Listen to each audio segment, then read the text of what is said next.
आज़ादी पाकिस्तान से लेकर नए पाकिस्तान तक रौंदा जाता है गरीब आवाम के हक़ को। कब होगी कानून की पासदारी, कब मिलेगा इंसाफ।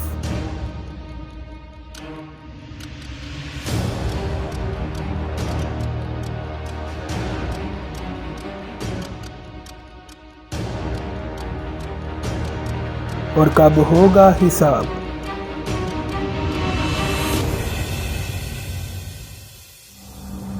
कब होगी इन झूठे वादों की बात, हम दिलाएंगे हर बेहक को उसका हक।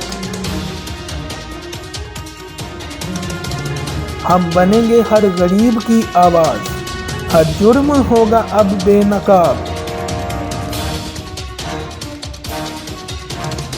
करनी होगी कानून की पासदारी, क्योंकि होगा हर किसी के लिए अब कानून और हिसाब।